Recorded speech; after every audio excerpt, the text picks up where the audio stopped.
What's up, boys? It's Cade. So war number 3. Now, I haven't gotten one out yet because that was just a couple fights. This one's actually just a couple fights, but they were a little more consequential. We had a mid-map mini, and then Power Shield was back up for this war. But I asked the other night on stream if people wanted, for these wars where there's just a few fights, if people wanted just highlights or if they wanted the full thing, and everybody said the full thing, so happy to bring it to you. Now, first things first, we had Apoco, which, I mean, Apoco's been top 3, I think, every season but last, so we knew it was going to be a tough matchup coming in. They're a great team. We knew they weren't going to die a lot, so we were ready to bring our A game, and you'll see the results at the end. But overall we're pretty happy with this. Everybody just kind of brought it. But before anything, I had to go in and change my masteries because this was not going to be a Morningstar war. Basically, I had Killmonger 565, 6200 Killmonger on the All or Nothing node, and then a Power Shield node, which we were thinking was going to be Gwenpool, and so it was going to be an Iceman war for sure. I also was maybe going to take Brute Force, but I was backing up Pete just to make sure that the thing with Ghost, and Pete was on the 7-6 lane, but the thing with Ghost against someone like Killmonger is if you hit into the reverb, you kill yourself because you do so much physical damage, and it just, you know, comes back to you and kills you. So Iceman was the safe choice, so that's what we decided to do. Now, the way I did it in terms of the masteries, I just went full suicides. I left my greater strength up. I didn't need limber. There was nothing to stun there, and so I knew I was just kind of maxing. And I also brought Korg. It's a synergy I actually didn't know until yesterday, but that MarvelSynergies.com site is so fantastic. Basically, you get extra attack when you're on cooldown, and because Iceman's attacks are all energy attacks, it ends up working out much better. You don't take as much reverb damage and all that. I've done this fight a couple times. I did it in the off season when we weren't boosting, wars we weren't pushing. One war that we were, but I did it only on a 30% champ, and I don't think any other boosts at the time. So I was fairly certain that it was manageable. I just was trying to remember their sig and rank for the ones in the off season. I didn't remember if they were 565s. I didn't remember if they were sig 200. So basically, the way I wanted to kind of come into this was full boosts and just manage the health bars, which is the way I'm used to running this fight. Now, I did pop an invuln. It was between that and combat regen. I figured popping an invulnerability boost, as far as the 3-minute boosts are concerned, you can see I'm boosted to the gills just to make sure. It was such a close war, as always with these ones. But I figured invuln is going to save me 15%. It's strike back. I knew I was going to tank L3, so that's going to save me 15% health, even with his ice armor. Not losing any health off the first 3 L3s was going to be big. So, again, what I'm going to do is I'm going into this fight and I'm watching our health bars, right? So playing it safe again, but watching our health bars. I know I'm going to lose, 5% of my health to recoil every time I do the L1, but the frostbites and the cold snap are going to do DOT to him. So I'm pretty happy with that trade-off. I did realize, and I should have realized it before, but because you take no damage from the SP3s, Ice Armor stays up with the invuln boost on, which is an added bonus for these first 3.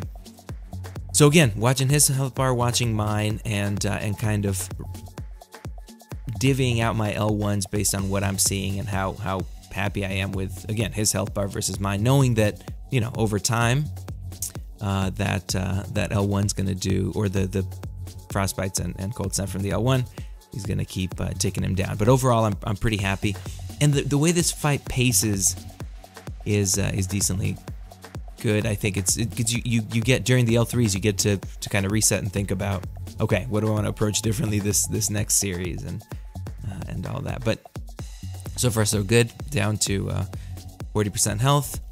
Again, strike back, so it's pushing him to those S3s, but 3 S3s and no damage taken yet, and keeping my ice armor. If you're fighting this without something like invulnerability, you have to pace yourself a little bit. You got to watch those specials. Definitely don't want to launch an L1 and push him to L3 when your ice armor isn't up. That one was sketchy there. I went in late on the heavy and I was like, oh my gosh. Could have gotten punished. I didn't really, should have thought better. But anyway, detonating some frostbites towards the end there. Now that I know that the fight's well in hand, and you know, for a while you're kind of neck and neck with him with the health bar. But I love my my Iceman for this, for a lot of stuff. But such a favorite, and I always say it on the streams. But if you feel like he may not have the damage, just spec suicides, and the rest is history. Pete moved to the node. I'm just waiting for that to clear up so I can move up. Potting up, and then checking my boost. I wanted to take both fights on an invuln. Not that I didn't feel like I needed the invuln for this, but I didn't want, you know, I wanted to get the max mileage out of it. But I check, and it's dropped off.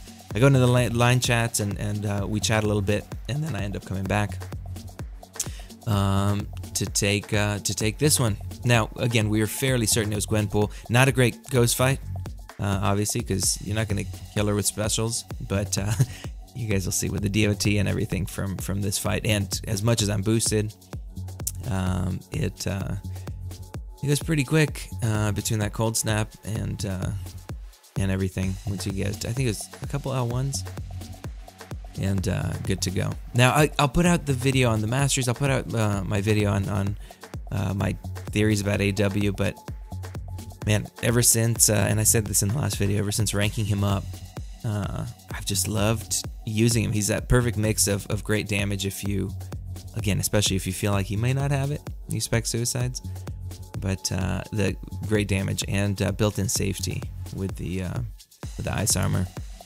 It's tough to beat. So yeah, there we go. It's two L1s. And it was fun. It was kind of like a callback to, I used to fight her. I always had the middle path on the old map 5, so kind of fun seeing her again. This was when I was suspecting Bishop maybe, which is why I brought Rogue, but we thought Bishop or Sabretooth, and Pete ended up just taking Sabretooth with Ghost. There's a few hits. I think he's going to get the video out as well, but just a few hits, and it was done. Super close to where everybody cleaned up. Our guys just beasted it. Man, it was 5-7 was the you know, against a fantastic defense. I mean, it's Apoco. Again, they're going to be top 3 again this season, I assume. So such a close one. It was a loss for us, but 5-7, losing by 2 bonuses to one of the best teams around. You got to be happy with it. We were pretty thrilled with the way everybody performed. And moving onwards, that's the end of the first week. 2-1 feels better than the start we had last season with all the really tough matchups and a couple close wars. I don't think we won till our 5th war last season. So it because it was all stacked alliances, some of which got docked, most of which, all of which, I think, from those first 4 got docked. So anyway, it was a great effort. I'm super proud of everybody. And that was that. And now we get a day off, and we get to come back for the next week. I hope you guys enjoyed this very short war. Again, I'll get the first war of the season out as well. That'll be a short one. If you're not subbed, I hope you sub, and I hope to see you on the nightly streams and also in the Discord server. The link is in the description. All right, you guys, more to come. Thanks so much for watching, and I'll see you in the next one.